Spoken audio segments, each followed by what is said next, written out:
Here's Mark and Suzanne revolutionizing radio.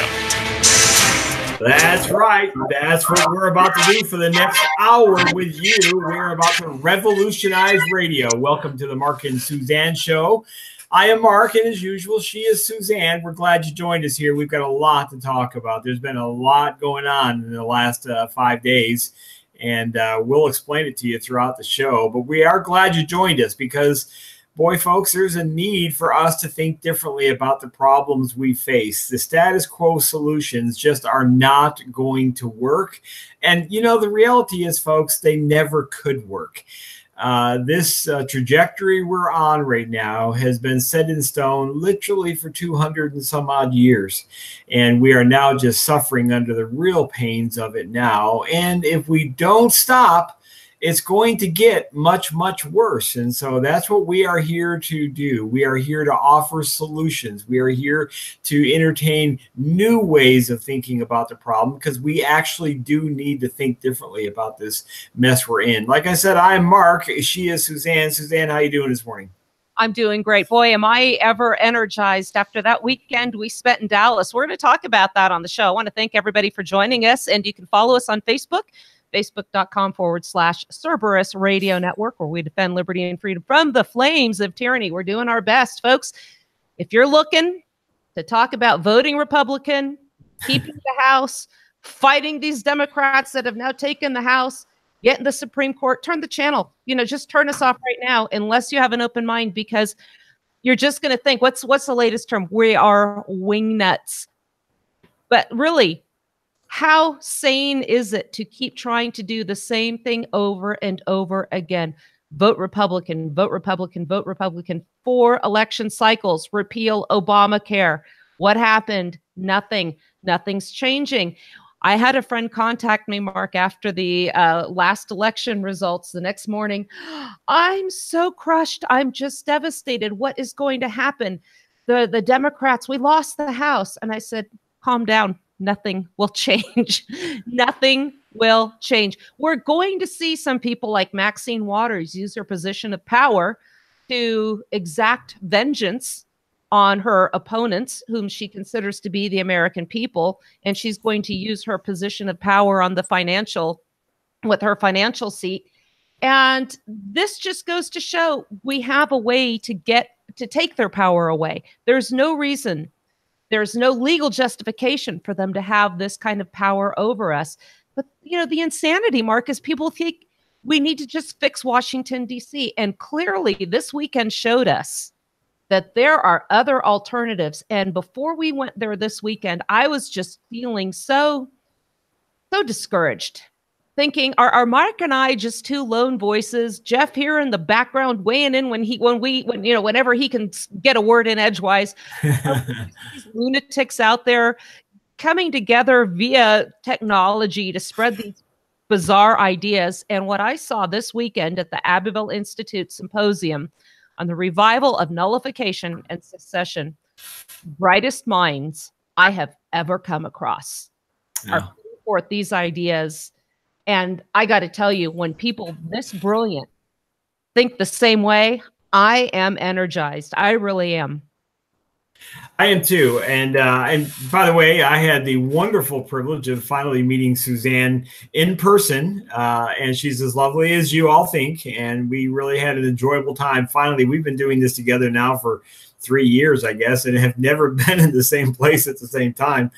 So I was really privileged and honored to be able to meet Suzanne face to face. I know many of you in the audience have had that occasion as well. And so that was a added treat to the whole weekend. But it was an inspiring weekend, folks. I think it's funny, Suzanne, you say what you say, because I think a lot of us came into this weekend kind of dragging, you know, wondering if this is even Dan Fisher, the fellow I rode down with. You know, it's kind of like, it's just another conference, you know, and we left, I think, with everybody's mind changed that there is actually a great deal that can be done if we seize the moment to do it. And this becomes the key at this stage of the game.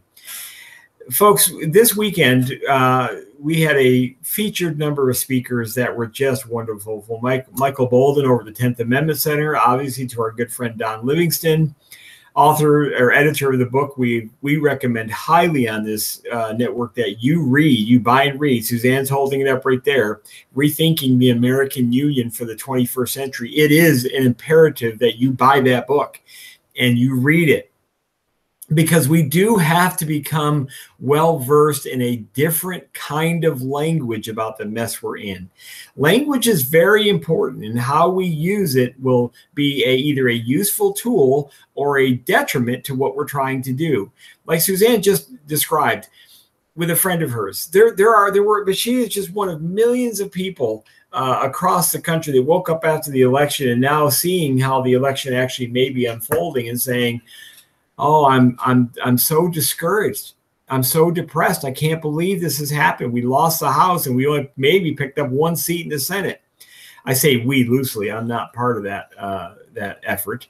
And people have hinged their hopes on the same supposed solution we've been told will work this time for the last, certainly as long as I've been involved in it.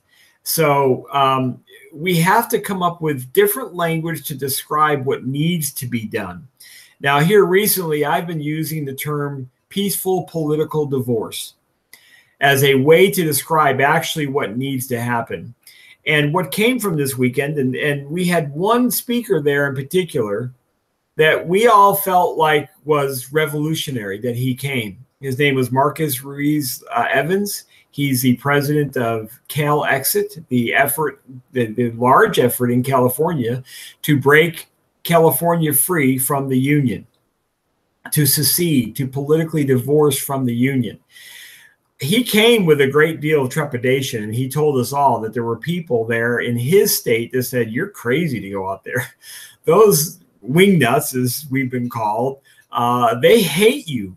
They're going to be mean to you. They're going to, and Suzanne, you and I both witnessed the exact opposite.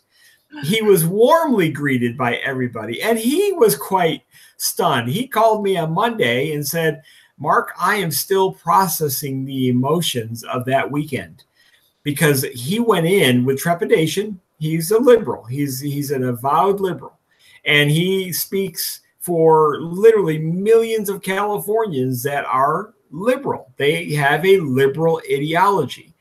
And they're all telling him, you're crazy to go there to these nutcases. And yet he left calling me and saying, I'm still processing what happened. I did not expect that to be the case. At the end of his presentation, Saturday afternoon, he got a standing ovation from all of us. He had people standing up and saying, how can we help you? We want to assist you. There was such a kind of brotherhood in that room, Suzanne. You were there. There was such a sense of unity that together we can do this. Together we can actually help each other. And what became clear to many of us during that weekend is that there's been this little cancer out there. It's actually not very little. It represents $4 trillion of stolen money every year. It represents ruling you and telling you what you cannot and can do in your state. It is not actually a small cancer. It's metastasizing. Yes. It's a metastasizing tumor and has no interest in stopping. We can throw all the status quo chemotherapy, right versus left. We got to get the GOP in power at it. You want that tumor just needs to be excised. It needs to be cut out. And that became clear to pretty much everybody that weekend. And that house, it was a packed house in that room we were in. And so I know for myself, and Suzanne and I have talked, we left inspired, and so did everybody else. And now we have a lot of work to do. Now we have a tremendous amount of work to do. And there's some exciting stuff that's happening right now in conversations behind the scenes. I can't go public with a lot of it right now. There's a group of people meeting and talking that are trying to figure out how to perhaps build a coalition organization that represents ideological differences, but together we actually share much more in common than we did. You know, Jefferson in his first inaugural address concluded with this: peace, commerce, and honest friendship with all nations, entangling alliances with none. And I think that is kind of the moniker we're going to use, the call, if you will, going forward. I don't want to attack California. I don't want to conquer it. I don't want to politically rule California. Californians are Californians. What I do want is peaceful commerce and honest friendship with them. And you know what we found, Suzanne, and you can give your viewpoint on this. I'll be curious to hear your reflections on this now that you've had a few days to think about it. That's what Marcus wants too. He wants peaceful commerce, honest friendship, but not entangling alliances. He just wants California wants to be California. And I'm okay with that, folks. You know, this is the heart and soul of federalism. And I posted a Facebook live feed that Marcus took. He interviewed me, he interviewed Mark, you were in there as well. You didn't see us fighting over cultural issues, over political differences. You know, there are two factions here. It's not really left and right. It is those of us that want to be left alone to live our lives versus those that want complete and total control. And what we see here is Marcus and us, so different politically and socially, but none of us seeks to impose our values on the other through the arm of government, using violence, because we know legislation is enforced through violence. We know cultural, social mores are dictated by legislation. They're controlled by legislation. So California is very different from Utah. I don't want California telling us what to do. California doesn't want Oklahoma telling them what to do. When we all got together, we said, guess what? We don't want to tell you what to do. And we were all good with that, nor did he want to tell us what to do. The problem is when we get to this national solution, pardon my French, these people with tremendous political clout in California have so much influence in Washington, D.C. We end up always with these Marxist, liberal, very big government solutions. And the Republican Party also supports us. We just had control of the House. We had control of the Senate, barely now, but we had control of both, and a Republican White House. What significant, I'll sit here and wait while you go through the list, Mark. What significant changes, reforms, improvements did we see? I'm not saying that nothing positive has been a result, but let's look at the big ones. Trump was elected, candidate Trump, said that he was going to pull our military out from all these places overseas and bring them home. He's so far dropped more bombs than Obama has, I believe, in his entire 8 years. The wall hasn't been built. And I think he's curbed some of the immigration and done some deportations. I will say there's been significant progress with the North Korea issue. But again, what else has changed? Planned Parenthood is being funded still. Can you help me out here, Mark? No, I actually can't help you out at all. I want to read an email I literally just got from one of the people that attended the meeting and are involved in this kind of email dialogue we're having. He said that he writes this. He says, it's all about Americans today being urged by the political media elites to have to find an enemy and always needing to fight someone else. Focusing on DC instead of one another refocuses the anger to the actual perpetrator. If we can ever get folks to blame DC instead of California, Oklahoma, Texas, etc., we will win this fight. As long as we are the enemy of each other, DC gets to fan the flames. Folks, this is the paradigm shift you must go through. You must abandon any hope whatsoever in Washington, D.C. being a solution. I don't care if they dug Antonin Scalia out of the grave and replicated his DNA times 9 justices and put them on the Supreme Court. The system is a bad system. If you cannot bring yourself to utter those words because you put your hand over your heart for your entire life and you've pledged allegiance to this government, Because if you can't do that, you will never be part of this solution. There is a growing number of people that actually want to solve this problem. And this person that just sent me this email has got it exactly right. If you think there's any victory whatsoever in winning Washington, D.C., or getting the right justices or the Constitution, if we would just get back to it, you cannot be part of it. Don't go listen to Glenn Beck, or that's where you need to be, because you're fighting a losing battle. You can't possibly win this thing. The demographics are totally against your ideas. Totally. My generation, the baby boom generation, we are dying off.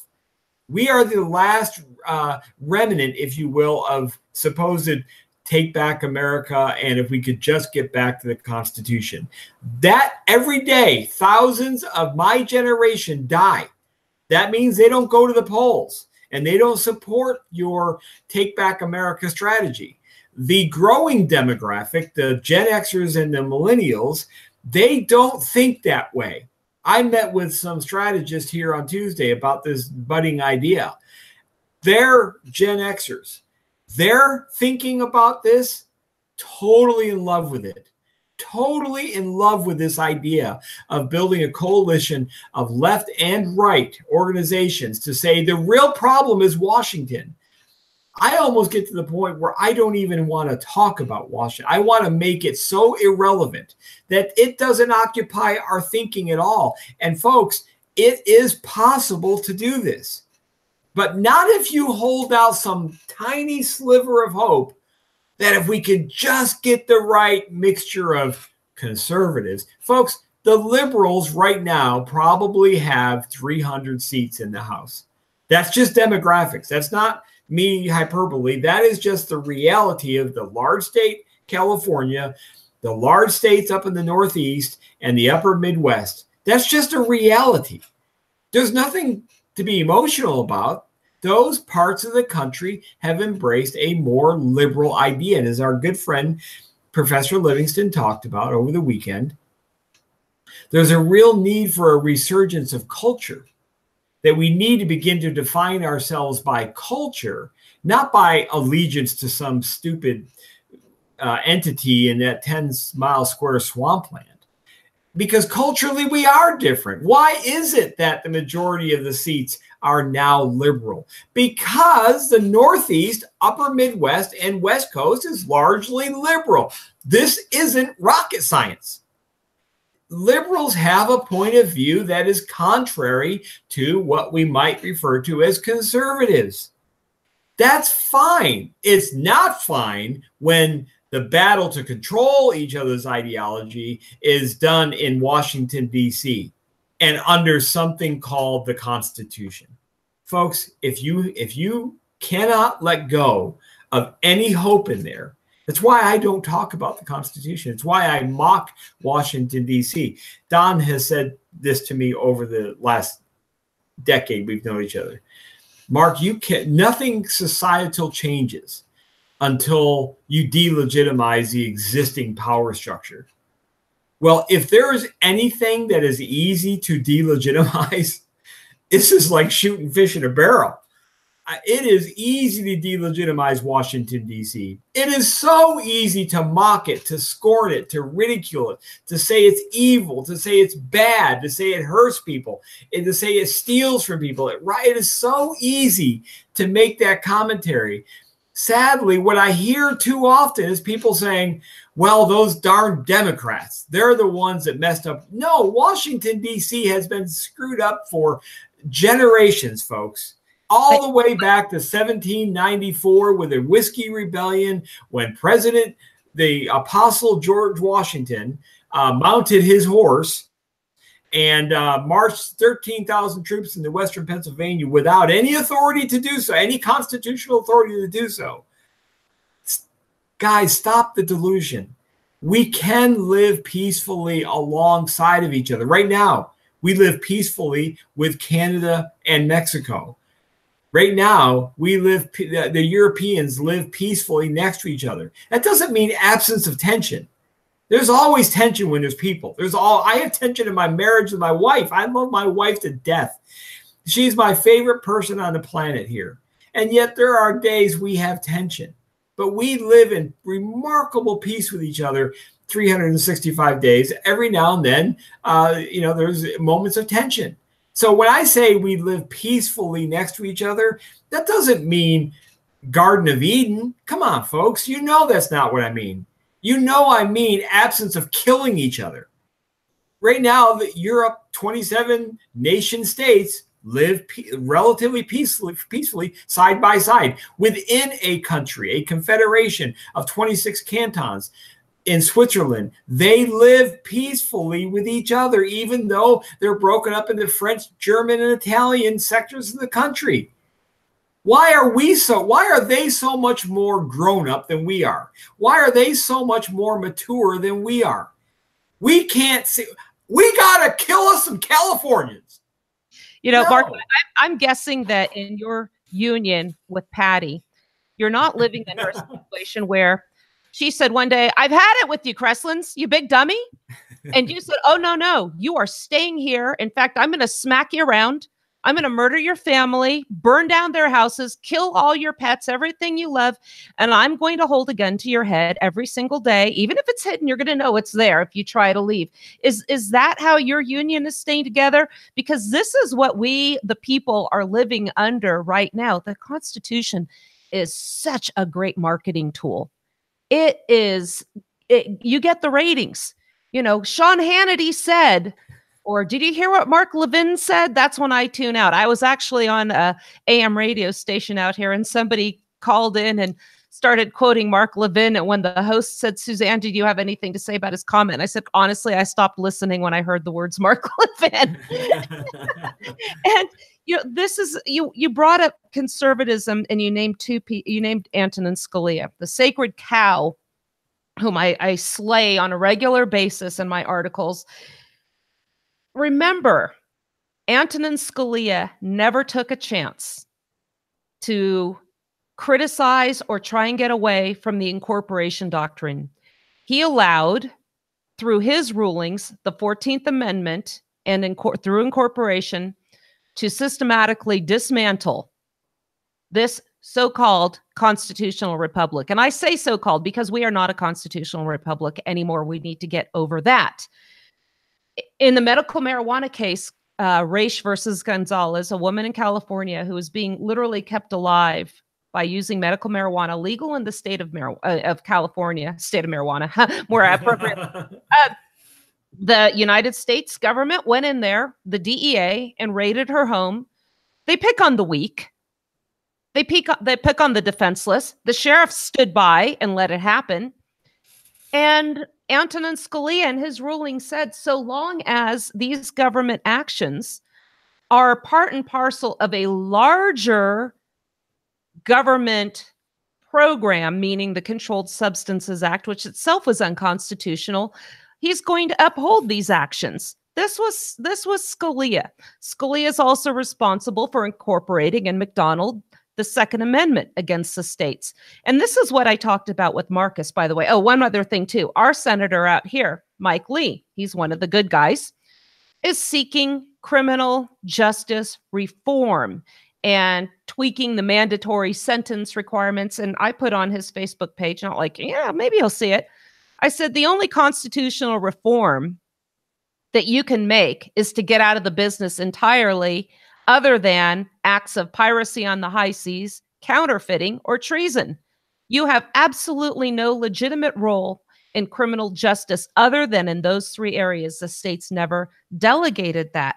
But again, we want to keep looking for a national solution. I think Washington, D.C. is a security blanket for both sides. And if you want to take that little nappy away from them, these people are going to fight you tooth and nail, and that is both sides. I found Marcus to be so much more agreeable than probably 9 out of 10 of the so-called conservatives I come across on Facebook. And this is what we were saying. I said, Marcus, federalism, state sovereignty.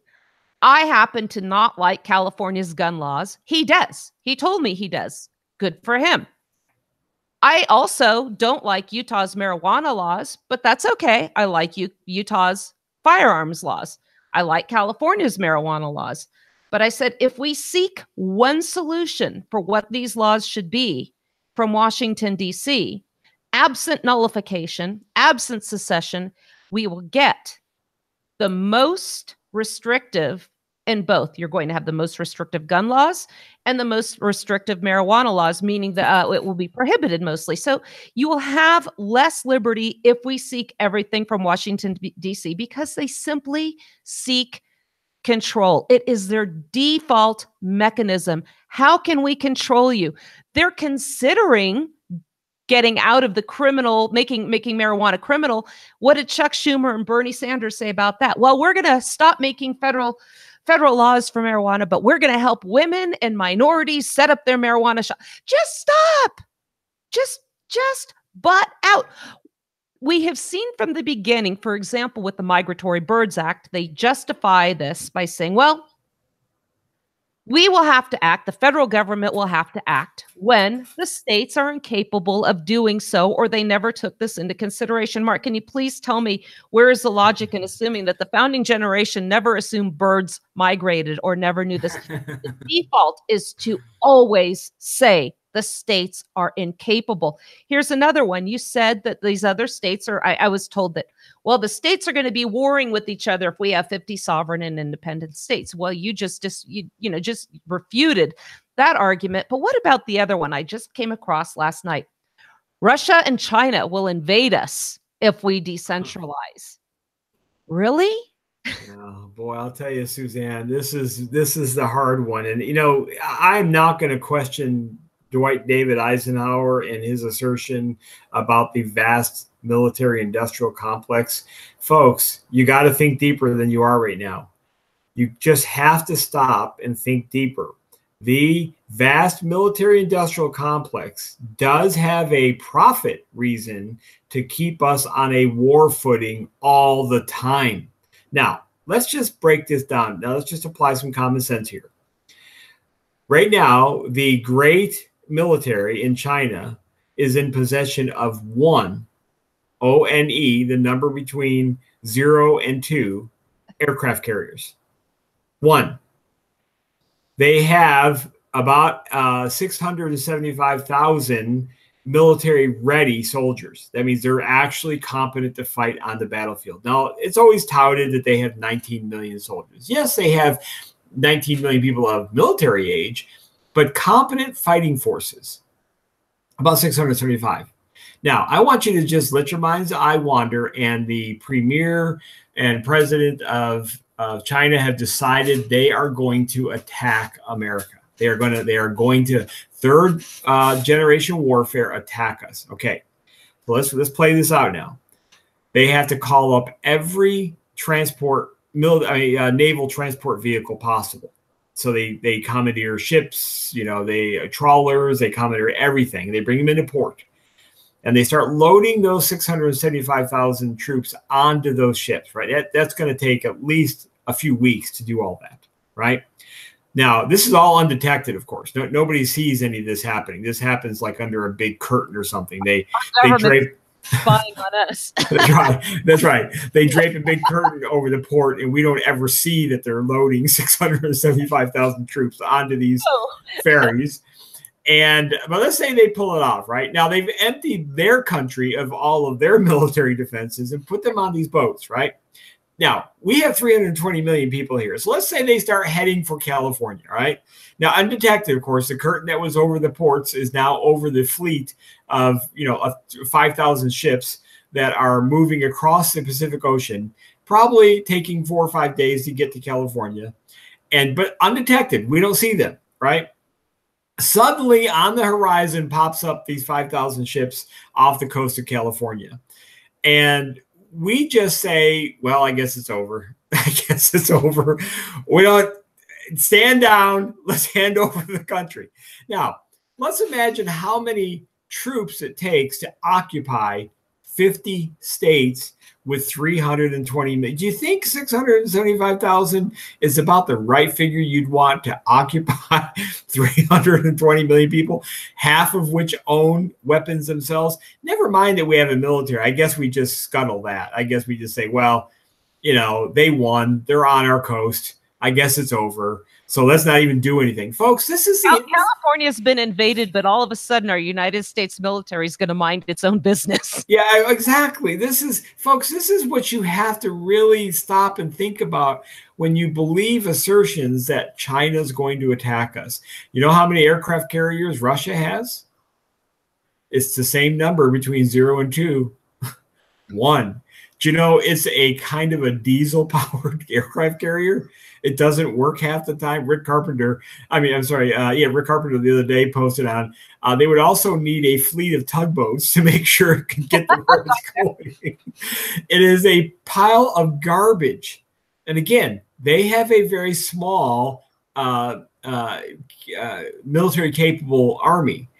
So, folks, the vast military industrial complex has every reason to make you think if Raytheon doesn't build those, like our friend Sean Hoffine would tell us, if they don't build those 1,000 drift bombs every year, if they don't build those, then China's going to attack us.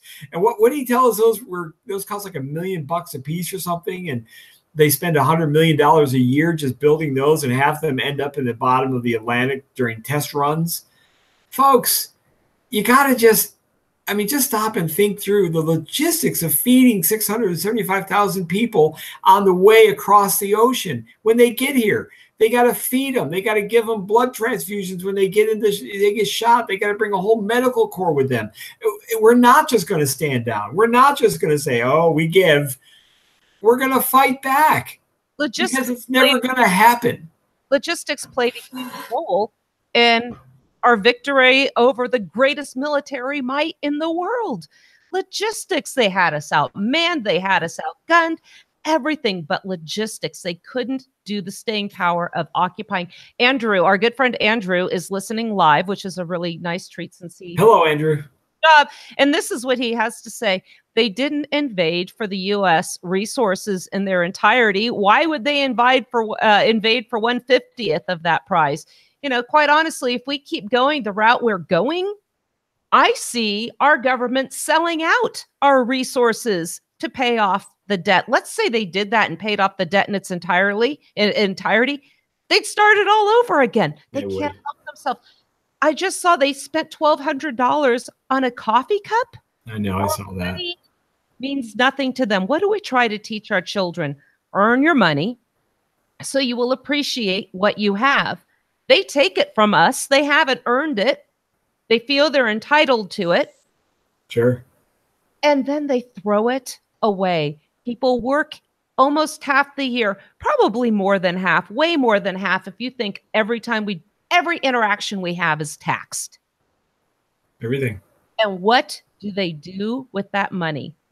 Follow sometimes some of the things Rand Paul talks about, the government expenditures that they have. And this could stop under Washington if we decentralized and stopped sending them that money. I know Marcus had even gone into, and you've discussed it as well. I can't wait till your book comes out, by the way, because you get into economics and how this can be handled, because culturally we are different, and they know that.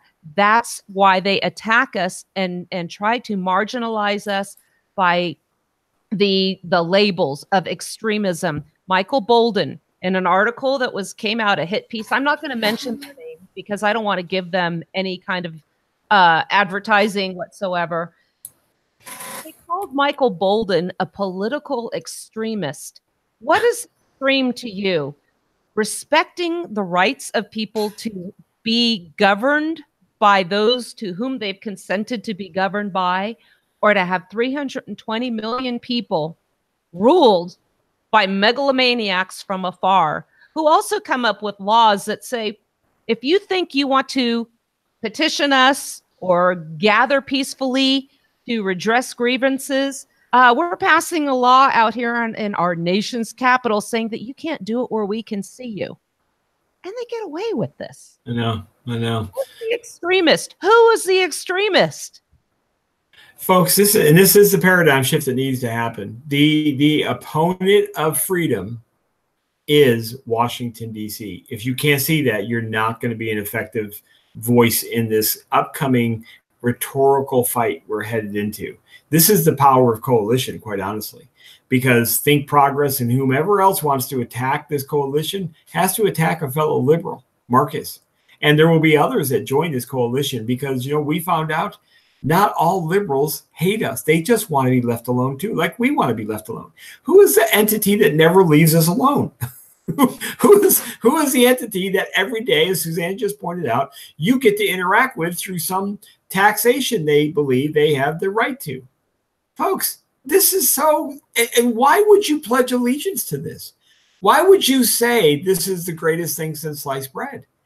This system is a bad system. Now, on this network, we're just willing to say what's true because I have no interest, none whatsoever, zero. I have negatives. If there can be a -0, I have that. I have that much interest in ruling California because you know why?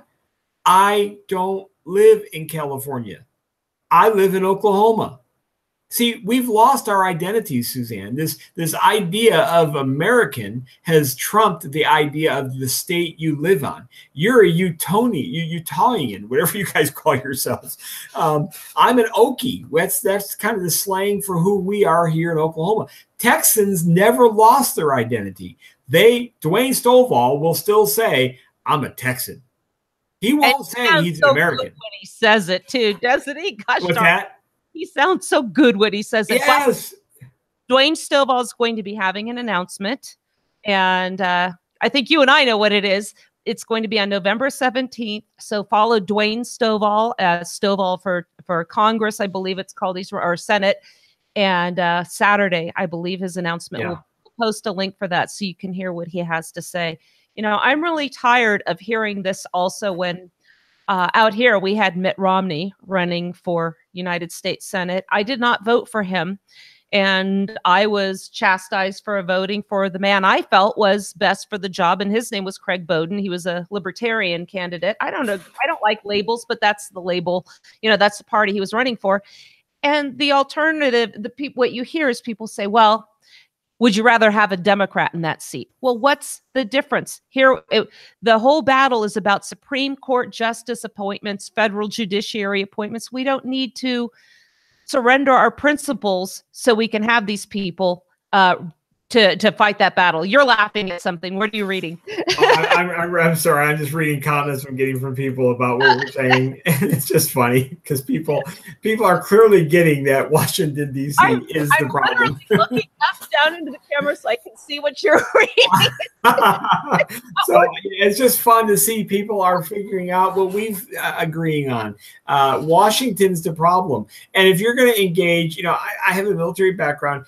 In order to be successful in a battle, whether it's a rhetorical battle or an actual physical battle, you actually have to know who your enemy is. You actually have to know who they are. And if you think it's California and liberals, you don't understand the enemy. You just don't understand it. The enemy to freedom is Washington, D.C. That it's there. You know, I've advocated on this show for years now that we, Jeff has a different idea, but I've advocated that we line up 10,000 bulldozers on 16th Street there and start pushing east until we push Washington, D.C. right into the Chesapeake. And I still believe that. I think if you get rid of Washington, D.C., folks, do you realize the tension that will disappear in this room? They tyrannize us every day. Every April 15th, you all get to declare your dependence on them, your fear of them. Let's be honest here, folks. Let's talk turkey. You're terrified of these people, and you should be. Absolutely. They can wreck you. They could destroy you. And that's why we have to work together forward. We have to think differently. And like we've been saying, this show, there is a lot of people out there that share our views, but don't share our ideology. They don't want this either. Now is the great connecting that needs to occur. And I'm telling you, folks, there's some signs that that connecting is beginning to occur. And that is what's going to terrify Washington, D.C. I will tell you this. When you go back to the 1770s, and there was this group of pastors in the New England area and some down the coast, but primarily focused up where most of the independence activity was going on. there were a group of pastors that came from various denominations. Dan Fisher talks about this in his presentation all the time. One of the key things that occurred during that time was they set aside their theological differences. Deep theological differences about the very nature of God and salvation. These are not trivial. Well, should we sit in pews or sit in chairs? These were not those kinds of disputes. These were deeply theological disputes that they had with one another. They set those aside so they could focus on their enemy of freedom. And it was that little king and parliament. And they began to preach from their pulpits a unified message. The problem is over there in 3,000 miles away, an ocean away. It's that guy. It's not my fellow pastor. In fact, they at many times work together with these deep theological differences. Folks, the parallel is exactly the same today, needs to be today. I want to break bread with Marcus, though we have deep ideological, cultural tradition differences. I want to link arms with him, set aside those differences, and begin to focus on the real enemy here. It is those sociopath megalomaniacs in Washington, assisted by the megalomaniac sociopaths in media. That's assisted by the megalomaniac sociopaths in the two-party system. Until you see that, you're never going to be able to understand what Suzanne and I are talking about. Jeff, I know you wanted to say something earlier. You want to jump in here? Because Jeff agrees with all of this as well. I know, and he would have loved to have been at this conference. But really, until that time, you're going to have a difficult time. Go ahead, Jeff. Well, what I wanted to say was way back at the beginning of the show. I'm not going to return there. I did post a few 10 days ago about a group in New York that want to secede from New York, and we were talking about that. One of the things that I noticed in there, and I jumped in on it because people were saying, well, it's just not going to happen. It's just too hard. And people just, it's a pipe dream. I hear that all the time. It's a pipe dream. That Texas. Well, what's that? I'm sorry. Lincoln settled that. Texas v. White. Supreme Court said he can't secede. Yeah, but I get all the time this whole thing about a pipe dream. Well, you know what? In 1774, there were men that had a pipe dream. And at that point, there was a bunch of Tories saying, oh, you can't be done. We're going against the greatest army in the world. We cannot possibly do this. It's impossible. I'm done. I'm not doing it. We're getting the same thing today. It's just history repeating itself. I get so tired of this whole idea that it just can't be done. Well, that's why it's not going to get done. Doing this, I mean, we're not making any money. This is costing us money to do all this. But you know what? I do it because this is important. We're putting something out there that it's changing minds one at a time. And if that person, Andrew Avery, I know you're listening, if you go and start changing minds, that now it's exponentially changing. And there's others out there. I'm not going to name you all, but you all know who you are. I have a lot of friends, Jeff, that at first thought, what is this crazy broad saying? That's my friend Tex. And he said, and then I started doing some research and I realized, I'll be darned, she's right. Mark, you made a little comment and you said about during the revolutionary time, preaching from the pulpit. Isn't it convenient now that the people that can have a tremendous amount of influence on the people going to church are not allowed to speak about these political issues because of their tax exempt status? They can still talk.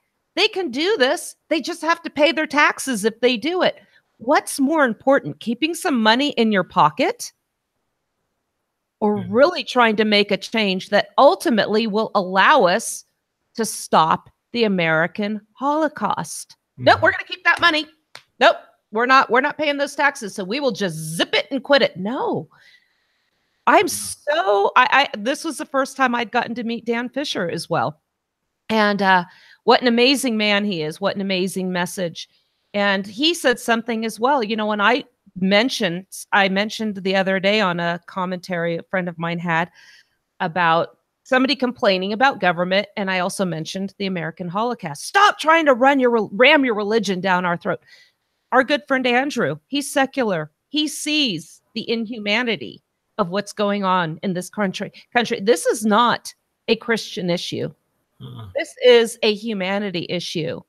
We as human beings on this planet should absolutely be mortified that right now some baby is having its limbs severed and pulled out piece by piece.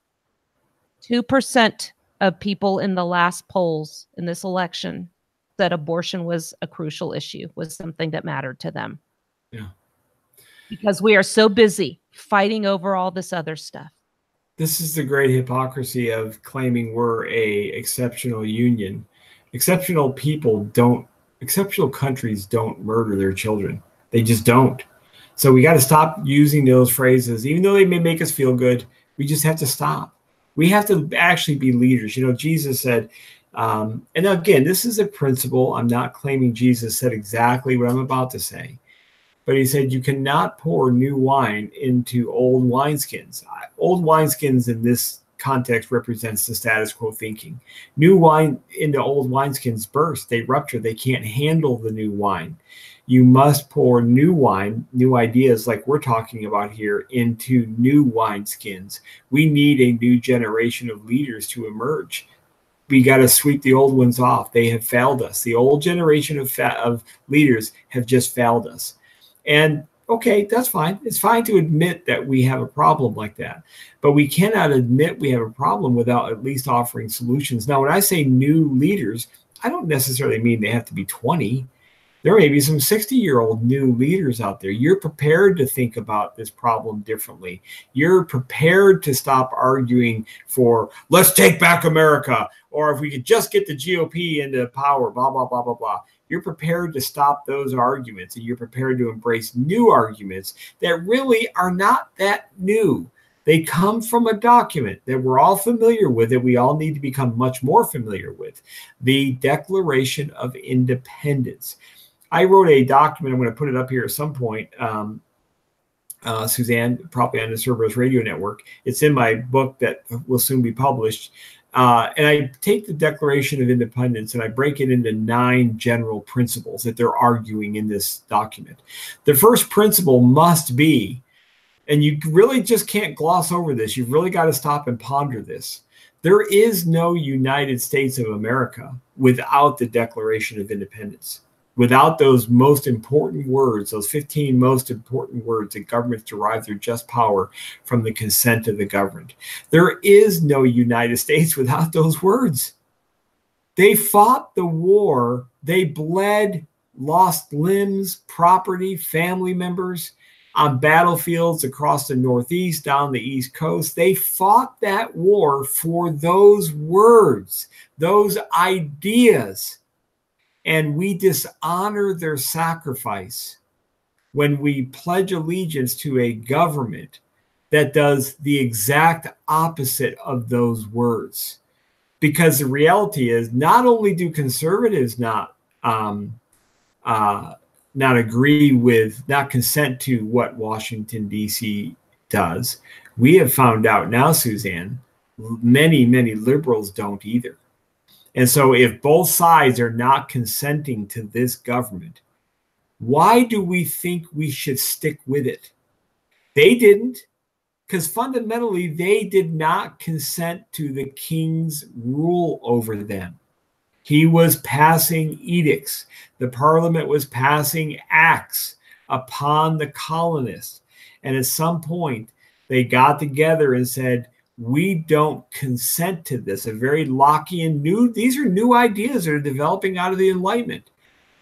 Up until that point, people just accepted, well, we're subjects or we're serfs or we're whatever, but we aren't free until guys like Montesquieu and Locke come along and start thinking, well, aren't there natural rights we really have? And the government should not be allowed to violate those natural rights just because it's called government. And they began to espouse these ideas that worked their way across the ocean and into Jefferson's brain and other brains over there. And they begin to say, government derives its just powers from the consent of the governed. In this new thing, we're trying to win freedom. This new idea we're trying to win on.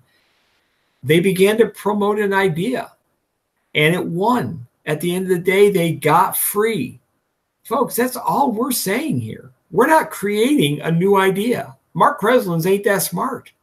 Suzanne Sherman might be, but I'm certainly not that smart. No, I'm not either. You know, Mark, and there's nothing unpatriotic about what we're discussing here. In fact, this is how we respect our military, the ones that attained this freedom from parliamentary sovereignty. The divorce wasn't peaceful when it became one of leaving England. They knew that, signed that Declaration of Independence. You might get in trouble. I'm anticipating if this new group that we come up with here gains traction and is successful, it's going to be dangerous times for us. You know, look for ways that they're going to try and penalize us. Look for, I don't know, tax audits, the IRS. We've already seen the IRS be weaponized before. Yeah, maybe it was under the Obama administration, but it doesn't matter. This whole Leviathan that we're dealing with in Washington, D.C. is a sovereign entity that has taken up a life of its own. It will take no prisoners. It does not care. And if people had to write a check every April 15th like they used to, or write a check from every paycheck they have and do it themselves, or watch their brand new baby get a cattle tag put in its ear, Social Security number that we're just proud, oh, my son got Social Security card, yay. We would be marching in the streets. And the interesting thing is, too, is those that are using the message that you saw in, well, you already mentioned it, Think Progress article, referring to the people at this convention as haters, white supremacists, extremists, because we talk about nullification. These people completely ignore the fact that nullification was the tool, the means by which the states in the North circumvented the Fugitive Slave Act. They are so high on rhetoric and so absolutely devoid of intelligence and knowledge that they just put these banners up of hatred, extremism, and let it stick. And most of them are dumb enough and indoctrinated enough to believe it. And it's not just on the left side, it's on the right side as well. You know, you're not patriotic. We're very patriotic. Go ahead. Let me paint a dream kind of circumstance or situation we hope we can pull off if we pull this coalition together and it can function. Imagine we go public sometime next year with this. And at our press conference, we've got all the interested parties on the platform. And up to the podium walks a guy that the world is familiar with. His name is Nigel Farage. He led the Brexit movement. He led the movement to secede from Great Britain. And imagine if we were able to align with Nigel Farage and he says, I stand here in support of this coalition that is seeking to rid itself of its tyrannical. We had Brussels, we got away from it. These people are trying to get away from its tyrannical rulers. Now, I'm not telling you we know he'll do that. Maybe he won't. Maybe he's too political and he'll realize I can't do that. But just imagine if we did. Imagine the credibility that instantaneously is placed upon that new organization. Folks, there's a lot of us in this organization that are thinking big and prepared to act big. And when I say act big, in a rhetorical sense, Jesus tells us in the Matthew 5, blessed are the peacemakers. There's not a person that was in that room this weekend. There was not Marcus. Nobody wants to take up arms. I want to get rid of that language. I don't even want to use that. It breaks my heart, honestly, folks. It hurts me. It deeply hurts me when I hear my fellow Christians scorn the people of California that are trying to leave with snarky comments about, don't let the door hit you on the way out. We're glad you're leaving us. It bothers me because that is not Jesus's call to be peacemakers.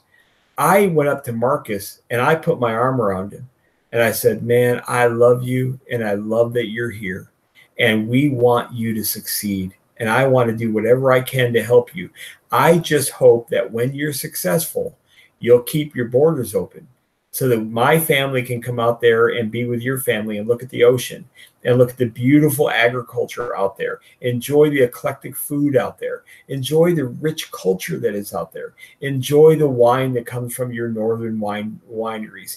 I hope you'll keep your border open and let us come.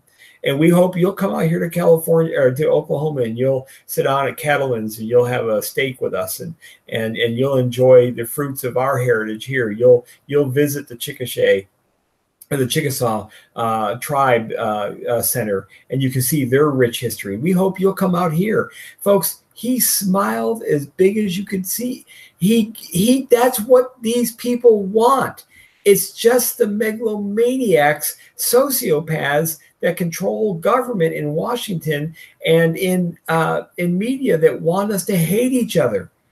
Now, I'm not being naive. I recognize there's evil in the world, folks. So please don't send me a text and say, well, presidents are just evil. Don't you understand? Of course I know there's evil out there. But we need to overcome evil with good, as the scriptures tell us. And evil can be overcome. Folks, it's been done in history. Do not short sell yourself or your fellow man, but we need to begin to act like moral people. Christians need to begin to act like Christians. When we politically militarized our faith, that was not good for the gospel. I'm telling you. When we began to ascribe to America some divine context, that it's kind of like, wink, wink, Israel. No, we're not. So 2 Chronicles 7:14, if my people are called by my name, is not written to America, because Americans are not his people. Jews are his people. The Israelites are his people. He says that, not me. So you can't take 2 Chronicles 7:14 and apply it to America. If my people who are called by my name will seek my face and humble themselves and turn from their sin, then I will heal their land. That doesn't apply here. It doesn't apply. Marcus is not his people. I'm not his people. I am as a Christian, but not as an American. When we militarized Christianity in a political sense, we erred greatly. I'm going to write about this quite a bit here in the coming month. I'm building out a website right now called Loving God with Your Mind. It's directed just to my fellow Christians. It is to discuss how we do what we do, constrained as Christians by the word of God, not by some political impulse we have. I don't hate Marcus. I love Marcus. I want to share the gospel. He knows I'm an evangelical born-again Christian. We talked about it on the phone the other day. And I hope someday to be able to sit down and share the gospel with him, because he knows I actually care about him. I'm not just trying to, Jews, I hope you leave and don't let the door hit you on the way out. That's such immature, childish language in my view. I want to put my arm around him like I did at that meeting and say, man, I love you. We're with you. How can we help? Suzanne, that was kind of the tenor there that night, wasn't it, when he spoke? How can we help you? Yeah, it was very inspiring, because, again, we fall into this narrative that those that oppose us are what we see the Antifa in the streets, or what we see on the news, on Facebook, right, everywhere in our feed, where we see people grabbing the MAGA hats off or throwing drinks at each other, punching conservatives in the face. Just all this, the government, DC loves that when we are distracted, because heaven forbid we talk about our imperialism around the world. We just had Veterans Day, okay? How do we honor veterans? Do we want to chant USA, USA, and keep killing them? How about we stop making veterans? Yeah. How many have died as a result of lies? I'm so tired. In fact, Mike Maharry, our good friend at 10th Amendment Center, another extremist, had the extreme post saying, you know, our military really doesn't make us free. In fact, they make us less free. What did James Madison say about a standing army in times of peace? It was going to be a bane of liberty, because war brings about every other peril when it comes to liberty: taxes, debt, the rule over the many by the few. This is exactly what it's come to. And I just wanted to, to bring this up because, yes, we did have Veterans Day. And how do we honor our veterans? How about we stop sending them in harm's way to these unauthorized, non-defensive wars? And we're going to continue talks about this, by the way. I'm hoping that Dawn's going to, the Abbeville Institute will be posting these, the videos from this, but I know we're out of time. Hopefully we can maybe come back and do another show tomorrow. If you're not available, Mark, I'll do Wasatch Report and continue on. Want to thank everybody. Thank you, Mark. Thank you, Jeff, for running the show behind the scenes. I'm Suzanne Sherman. There's Mark Kreslins. This is the Cerberus Radio Network, where we defend liberty and freedom from the flames of tyranny. Thank you for listening.